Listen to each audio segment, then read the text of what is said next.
सरांची अंतर्वाणीच्या पावन नगरी आझाद मैदानावर आपल्याकडे फेसबुक व्हॉट्सअप इतिहासाच्या तर सरांची अंतर्वाणी जालियनवाला बाग बनली होती. सरांची अंतर्वाणी जालियनवाला बाग बनली होती आणि आदेश देणारे राज्याचे गृहमंत्री जनरल डायर बनले होते. पण त्यांना काय माहित तुम्ही सरांची अंतर्वाणीला जालियनवाला बाग बनवाल. तुम्ही गृहमंत्री असून तुम्ही जनरल डायर व्हाल तर समोर ज्यांच्यावर गोळीबार केला ना आम्ही सुद्धा भगतसिंग आणि राजगुरू व्हायला तयार होतो. या गोळ्याने आम्हाला काही फरक पडत नाही. म्हणून तर मराठी आजही मनोज दादाच्या सोबत आहे. फुटत नाही, तुटत नाही, झुकत नाही, वाकत नाही, विकत नाही.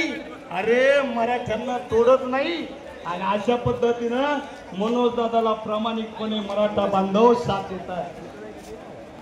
अंतर्वालीत लाठी हल्ला घडला संपूर्ण महाराष्ट्राला. या लाठी हल्ल्यानं मनोज दादा हे नाव माहिती झालं. सगळे मराठा अंतर्वालीच्या दिशेने आले. सगळ्या पैठणा सुरू झाल्या. पण मनोज दादांच्या पाटील नावाचा हा संवाद तयार झालं. या वादळाला थांबवलं नाही तर सगळ्याच पक्षाचा पुढाऱ्यांनी विचार केला जर हे वादळ थांबवलं नाही तर आपलं भविष्य काही खरं नाही. पण सगळ्या पुढाऱ्यांनी षडयंत्र रचले. सगळे एकत्र आले आणि मनोज दादाचं आंदोलन मोडण्यासाठी अनेक प्रयत्न लाठी हल्ल्याचा आहे. लाठी हल्ला करून आंदोलन मोडलं नाही. 1000 पटीनं पेटलं. महाराष्ट्रातले सगळे मराठे मनोज दादाकडे आले. मग त्यांनी दुसरा पर्याय वापरला. मनोज दादांना मॅनेज करू म्हणे.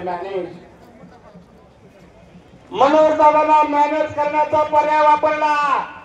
पण हा मराठ्यांचा ढाण्यावार संघर्ष होता. मनोज दादा म्हणाले अरे माझ्या जातीशी बेमानी करून एखाद्या तुकड्याला भुलणारी आमची औलाद नाही. मी जातीवंत मराठ्यांचं खानदानी लेकरू आहे. माझ्या मराठ्यांना धोका देऊन मी मॅनेज होणार नाही.